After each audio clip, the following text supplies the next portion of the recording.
Hello, friends. Dr. Brian here from the future, at least regarding the episode you're about to listen to. Dr. Tim and I got into a long enough conversation that we've actually decided to split this upcoming episode into two parts. So we'll be going up through about the halfway point of our discussion, and then it'll pause here, and we'll resume at that same point next week. It's a great conversation, and we hope you enjoy it.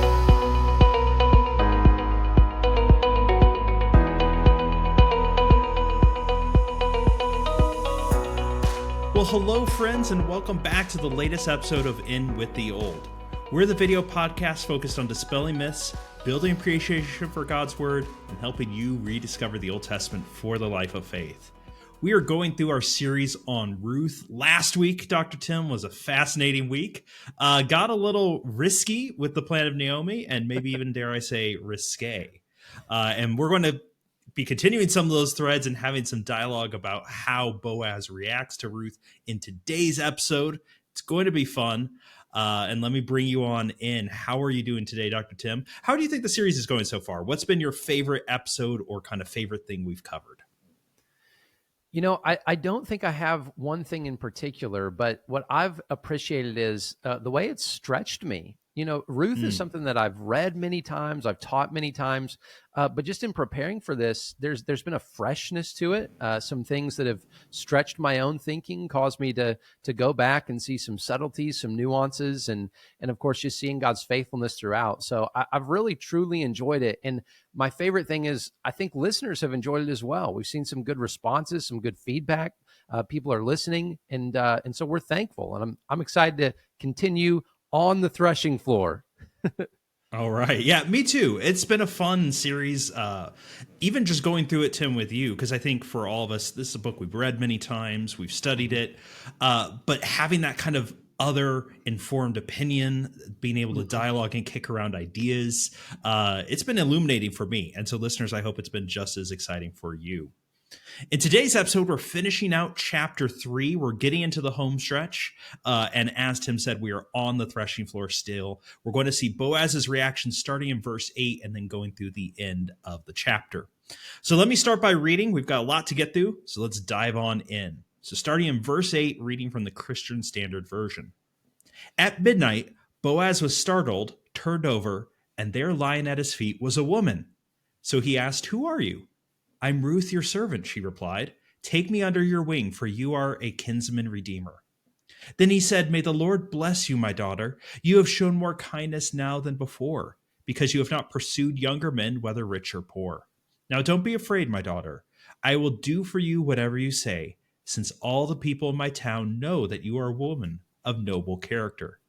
Yes, it is true that I'm a family redeemer, but there is a redeemer closer than I am. Stay here tonight. And in the morning, if he wants to redeem you, that's good. Let him redeem you. But if he doesn't want to redeem you, as the Lord lives, I will. Now lay down until the morning." So she lay down at his feet until morning, but got up while it was still dark. Then Boaz says, "Don't let it be known that a woman came to the threshing floor." And he told Ruth, "Bring your shawl that you're wearing and hold it out." When she held it out, he shoveled 6 measures of barley into the shawl, and she went into town. She went to her mother-in-law Naomi, who asked, "What happened, my daughter?" Then Ruth told her everything the man had done for her. She said, "He gave me 6 measures of barley because he said, 'Don't go back to your mother-in-law empty-handed.'" Naomi said, "My daughter, wait until you find out how things go, for he won't rest until he resolves this today." All right, so last time, just as a recap, listeners, Naomi hatched this plan with Ruth to go into the threshing floor. And we discussed at length, if you haven't watched that episode, go back, some of the subtext and the debates around the subtext of what all is going on in that event. That subtext continues on into this story. So, Dr. Tim, let's go ahead and start. Verse 8, Boaz wakes up. What do you see happening in that verse? Yeah, great question. And again, just as a refresher, the question at hand is Ruth making an overt sexual offer to Boaz, or is this something slightly less than that? And as we look at verse 8, Boaz is asleep. Ruth is there. Ruth is obviously making some kind of proposal, as we're going to look at in a second. But it says, at midnight, Boaz was startled. He turned over, and there lying at his feet was a woman. Okay, so why does he wake up? Well, the translation that we read says startled, but Brian, as you wrote and reminded us, the gloss here for startled really doesn't quite capture it, because that's almost Right. like, I woke up and, oh, I was surprised. No, the idea here is more physical. He trembled because it was cold, and he had really almost an involuntary instinctual reaction. It's cold. I'm shivering. I'm trembling because of the cold. And then I look up to find out, well, why am I uncovered? Why am I cold? And there he sees Ruth lying at his feet. Now, Brian, we talked about this last week, but feet here could mean feet, it could mean legs, it could mean something else. So maybe you can walk us through here. What's going on here with the feet? What does that have to do with him being startled? What does it have to do with Ruth lying at his feet? Maybe walk us through here why Boaz responds the way he does. Yeah, so as we talked about last time, the term for feet can mean literally feet, can mean legs, or it is a euphemism in Hebrew for the genital region. And I think it's important, as Tim just noted, the term isn't Boaz is startled awake. He trembles awake because he's cold. That does seem to indicate, and it could just be, some portion of the leg or more has been uncovered, and it's cold at night, and he is awoken. And he wakes up to see someone at his feet. Now, there's a lot going on right here, Tim, that I find is interesting. I pulled out commentaries on this, and the rabbis never fail to provide some interesting color. The famous Rabbi Rashi, when he looks at this, said Boaz thought there was a paralysis demon at his feet, and then said, "Oh no, she has hair, so demons don't have hair, so it's all okay." All right, that's maybe reading too much of the story, but it was so funny I had to include that. But there is something interesting. Boaz wakes up, and he both knows a little bit about who's at his feet and doesn't know something about this. And don't miss this, listeners. The night is dark, and in fact, that's going to come back in verse 14, that Ruth is going to leave before people recognize who she may have been. So it's a very dark night. Boaz, though, recognizes that there's a person at his feet, whatever we take that to be, and that person is a woman. Because in Hebrew is a gendered language, meaning our pronouns and verbs are conjugated as masculine or feminine. When he says, "Who are you?" he shows he doesn't actually know her identity. He's asking her, but importantly, he's asking her. He is addressing a female object, grammatically speaking, not, of course, metaphysically speaking. But grammatically, this is a feminine request. He knows there's a woman present. I think this does lean in towards there's more going on than maybe our traditional conservative readings might be comfortable with. We'll bring that back up later. But there's a key theological point, I would say here, Tim.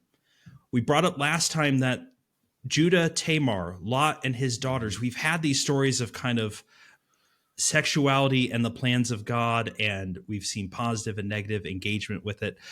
Something in both those stories that they hold in common is that Judah and Lot did not know who they were about to sleep with. That's explicit in the story. Here is an interesting change, and I don't think it's accidental. Boaz does not jump straight into an action here, but stops and says, "Who are you?" That's something absent from especially the Moabite story of Lot and his daughters. There's a pause to ask, "Who are you? What is going on in this story?" And let's see what's happening. Now, when it says Boaz turns over, there's a question here. This is a very rare verb we have in Hebrew. It's lafath. It occurs actually only 3 times, Tim, which you and I both know that's an incredibly rare Hebrew verb. Does this mean Boaz was like on his back and has to, or rather on his front and has to turn over? Or does it mean literally he sits bolt upright, bends at the waist? Both are possible. It's somewhat hard to maybe tell. That would have an implication as to what we think is going on, but there's a lot going on there. But he does ask her who she is, and she reveals herself as Ruth. Now, Tim, how does Ruth introduce herself to Boaz when he asks? There's some interesting language that goes on here. Yeah, she says, "Ruth, your servant." And the word here for servant is a little bit different word than, say, when she's working in the field, whereas she essentially uses the lowest possible denominator of a servant, saying, I am less than your female servants. I'm the bottom rung on the social ladder.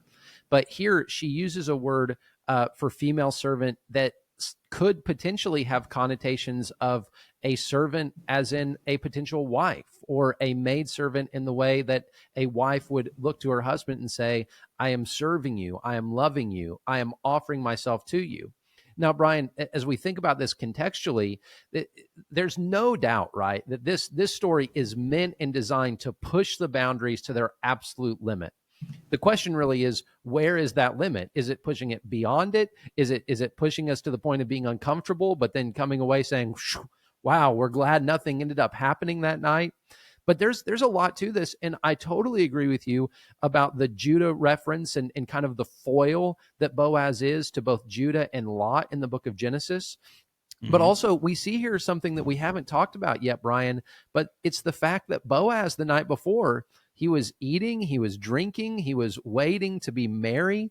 Naomi explicitly says, wait until he is in good spirits.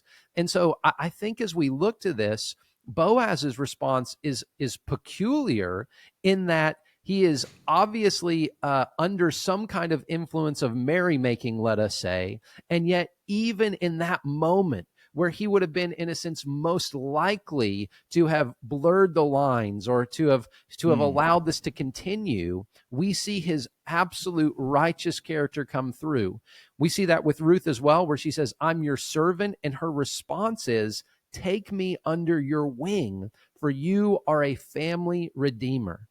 Now, just very briefly, this is an echo back even within the book of Ruth to chapter 2, whenever Boaz blesses Ruth and he says, may the Lord take you under the refuge of his wings. It's essentially as though Ruth is saying, I have come here to propose myself to you. You are the family redeemer, but I am asking you to be the very answer to your own prayer and blessing. Will you be the means, Boaz, by which God takes me under his wings? Will you take me under your wings and so be my redeemer? So even Ruth, as she boldly comes, has an incredible request of Boaz. She's not one to mince words, is she, Brian? No, not at all.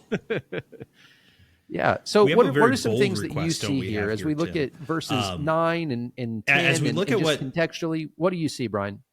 Oh, no, sorry. Didn't mean to talk over you. I was going to ask you the question, actually. As we look at what Ruth's words are and then compare it to what Naomi asked her to do, is Ruth doing what Naomi asked her to do, or has something changed here? What do you think? I think what Ruth is doing is demonstrating her initiative, right? As you look at Ruth, Ruth is not a lady to be pushed around, even by someone she loves like her mother-in-law. And we talked about this in one of our first episodes, Brian. Ruth has a stubborn spirit in the best possible sense of that word. Naomi pleaded with her, go back to Moab. Ruth says no. Naomi comes up with a plan. And what does Naomi say? She says, wait, and Boaz will tell you what to do. But here, Ruth, as she's in this moment, she realizes this is a once-in-a-lifetime opportunity. I'm going to make my intentions clear. I am your maid servant. I am dressed and ready to go. I am here with you, Boaz. Put your cover over me. Cover me with your wings, and I will be your wife. It is crystal clear. And Brian, maybe you can walk us through some of the other imagery we see in the Old Testament that uses the language of covering, wings, garments, and those kind of things. Just so our listeners know, this isn't something that we're inferring. This is about as clear as it could possibly be. Well, yeah, we have and we've already brought up in previous episodes as well, that God and Yahweh has this image of protecting Israel under its wings, but even more specifically in Ezekiel 16, God spreads his wings or spreads his skirt over Jerusalem to A, protect her nakedness, but B, it's in act of protection as a precursor to marriage. This, listeners, in some translations even put this in, Tim, Ruth is asking Boaz to marry her. This is not just as we brought up before, she is not one to just sit back passively and let things happen. She's willing to kind of force the issue. She is stubborn in the best possible way. I kind of like that, Tim. Naomi said, like, well, let's just see what happens and what Boaz will do. Naomi or Ruth is forcing the issue here. She's saying, I want you to marry me. Let's do this. Right. We are going to instantiate the kinsman redeemer relationship. Right. I'm not waiting to see what do you think we should do about this situation. I'm putting forward the solution. Now, the righteous foil that she is, I think, compared to some of our previous stories, Lot's daughters did not wait to see what Lot would do. Right. Judah does not care who Tamar is and their liaison as well. Here we have a much more respectful and almost like shockingly so, right? Since Boaz is somewhat under the, shall we say, influence of merrymaking. We have this kind of more shocking presentation and how both of them are reacting.